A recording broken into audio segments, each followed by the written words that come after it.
Bismillahirrahmanirrahim. Assalamualaikum warahmatullahi wabarakatuh. Halo semuanya, perkenalkan saya Rafli Abijaya beserta rekan-rekan saya. Perkenalkan, nama saya Agung Sinta Pratiwi, NPM 203300002. Perkenalkan, nama saya Reka Diana Permatasari, NPM 2033003. Ya, kami dari Pendidikan Fisika Universitas Muhammadiyah Metro tahun angkatan kami tahun 2020. Ya, kami di sini akan mencoba sedikit menjelaskan mengenai apa sih itu faktor-faktor yang mempengaruhi tentang pembelajaran dan sebagainya. Oke. Untuk pertama akan disampaikan oleh rekan saya Ageng Sidapati. Untuk sebagai calon guru atau guru harus memahami bahwa tugasnya adalah melakukan kegiatan pembelajaran. Kata pembelajaran sendiri tidak hanya dalam konteks guru dengan peserta didik dalam kelas formal saja, akan tetapi juga meliputi kegiatan belajar peserta didik di luar kelas yang mungkin saja tidak dihadiri oleh guru secara fisik. Pembelajaran juga lebih menekankan pada kegiatan belajar peserta secara sungguh-sungguh yang melibatkan aspek intelektual, emosional, dan sosial. Terdapat 8 keterampilan dasar dalam pembelajaran. Yang pertama, keterampilan membuka dan menutup pembelajaran. Keterampilan menjelaskan pembelajaran, keterampilan bertanya, keterampilan mengadakan variasi, keterampilan memberikan penguatan, keterampilan mengelola kelas, keterampilan membimbing diskusi kelompok kecil, dan keterampilan dalam mengajar kelompok kecil serta perorangan. Apa sih tujuan dari keterampilan membuka pembelajaran? Yang pertama, guru dapat mempersiapkan mental, fisik, psikis, dan emosional dari siswa. Guru juga dapat memusatkan perhatian siswa pada kegiatan pembelajaran. Guru dapat menarik minat siswa dan pada materi pembelajaran, guru dapat menciptakan suasana yang menyenangkan. Tujuan dari keterampilan menjelaskan bagi guru untuk membimbing siswa dalam menggali, menemukan, dan memahami informasi pada materi pembelajaran untuk memperoleh umpan balik dan pemahaman siswa terhadap materi yang dipelajari oleh siswa, melibatkan siswa untuk berpikir dan memecahkan suatu masalah, dan mendorong siswa untuk berpikir secara logis serta sistematis. Tujuan dari penguatan keterampilan bertanya.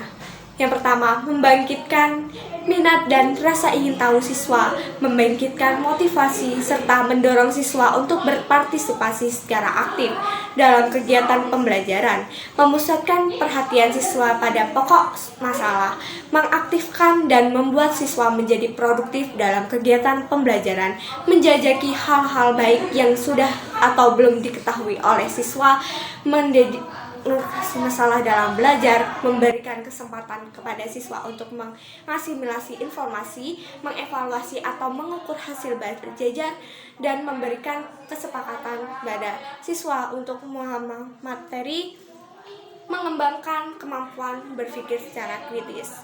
Sekian, terima kasih. Ya, kita cek penjelasan oleh rekan kita Ageng Sidapati Pratiwi, dan selanjutnya akan dijelaskan lagi oleh rekan saya yang selanjutnya, yaitu Reka Diana. Di sini saya akan menyampaikan tentang keterampilan mengajar guru. Yaitu yang pertama, guru adalah sebagai ujung tombak dalam kegiatan pembelajaran, dituntut untuk memiliki keterampilan dalam pembelajaran. Selanjutnya, hal ini sering menjadi beban bagi guru karena setiap kesalahan pasti akan dibebankan kepada guru. Namun perlu disadari bahwa keberhasilan proses pembelajaran adalah tanggung jawab bagi seluruh pemangku kepentingan, baik orang tua, kepala sekolah, dan guru itu sendiri. Selanjutnya, belajar. Belajar adalah perubahan yang relatif permanen dalam perilaku atau potensi perilaku sebagai hasil pengalaman atau latihan yang diperkuat. Perubahan yang dimaksud dalam belajar merupakan akibat interaksi antara stimulus dan respon. Selanjutnya itu mengajar. Mengajar dalam paradigma lama adalah proses menyampaikan informasi atau pengetahuan dari guru kepada peserta didik Paradigma ini berimplikasi bahwa segala sesuatu ditentukan oleh guru. Pembelajaran berpusat pada guru, guru berfungsi sebagai sumber belajar, materi pembelajaran disampaikan secara langsung kepada peserta didik dengan menggunakan metode ceramah, yaitu yang terhadap pembelajaran. Kata pembelajaran tidak hanya dalam konteks guru dengan peserta didik di kelas secara formal, akan tetapi juga meliputi kegiatan-kegiatan belajar peserta didik di luar kelas yang mungkin saja tidak dihadiri oleh guru secara fisik. Pembelajaran lebih menekankan pada kegiatan belajar peserta didik secara sungguh-sungguh yang melibatkan aspek intelektual, emosional, dan sosial. Untuk saya akan menjelaskan mengenai faktor-faktor yang mempengaruhi proses pembelajaran. Oke, untuk pengertian atau konsep belajar itu sendiri, belajar adalah suatu proses yang dilewati atau dilakui atau dijalankan oleh suatu individu untuk memperoleh perubahan tingkah laku, tentunya dari yang kurang baik menjadi lebih baik, dari yang tidak tahu menjadi lebih mengetahui suatu hal. Nah, untuk proses pembelajaran ini sendiri ada faktor-faktor yang tentunya mempengaruhi kesuksesan dalam belajar. Menurut Muhammad Surya, faktor-faktor yang mempengaruhi dalam pembelajaran ada dua. Yang pertama faktor internal, yang kedua faktor eksternal. Yang faktor internal kita ketahui bersama bahwa faktor internal itu datang dari diri kita sendiri atau dari individu itu sendiri. Seperti contoh keadaan psikologi, keadaan fisiologi, dan juga terkait perkembangan mental, begitu. Untuk selanjutnya faktor eksternal. Faktor eksternal ini sendiri datang dari luar, contohnya keadaan keluarga, lingkungan, sarana dan prasarana, dan lain-lain sebagainya. Nah, untuk lebih jelasnya, faktor-faktor ini sudah dikelompokkan menjadi beberapa faktor. Yang pertama ada faktor kecerdasan. Ya, proses pembelajaran tersebut sangat tergantung dari faktor kecerdasan si individu yang belajar. Namun faktor kecerdasan ini hanya beberapa persen yang mempengaruhi dalam suatu proses pembelajaran.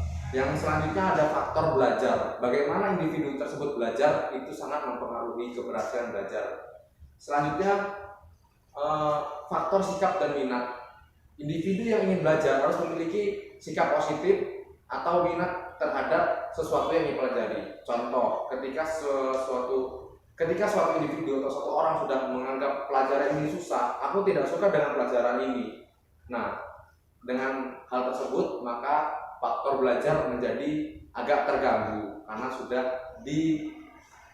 diawali dengan sikap dan minat yang kurang baik. Selanjutnya ada kegiatan. Faktor kegiatan ini meliputi kegiatannya sehari-hari, kesehatan beliau, dan keadaan hidup sosial beliau. Beliau ini siapa sih? Beliau ini tentunya individu yang sedang belajar tadi.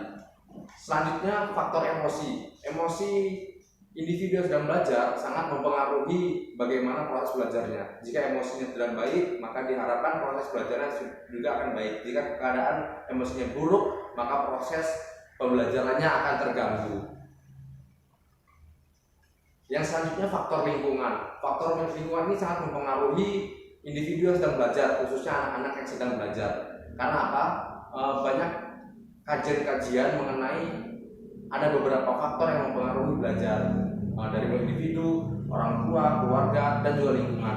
Jika lingkungan ini mendukung individu atau seorang anak untuk belajar, mendukung keadaannya untuk belajar lebih, maka diharapkan proses pembelajaran akan baik. Namun jika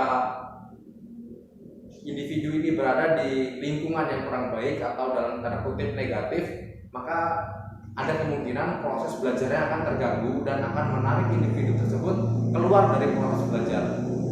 Yang terakhir, faktor guru. Faktor guru ini sangat penting bagi seorang pelajar. Jika guru tersebut memiliki kemampuan yang cukup baik, memiliki hubungan, memiliki cara penyampaian yang baik kepada siswanya, maka diharapkan proses pembelajaran akan berlangsung dengan maksimal. Tetapi ketika kondisi guru kurang baik, maka proses pembelajaran dimungkinkan bisa terganggu. Demikian penjelasan kami mengenai belajar dan sebagainya. Mudah-mudahan ada manfaatnya. Terima kasih atas segala perhatian. Mohon maaf atas segala kekurangan dari kami. Saya akhiri. Wassalamualaikum warahmatullahi wabarakatuh.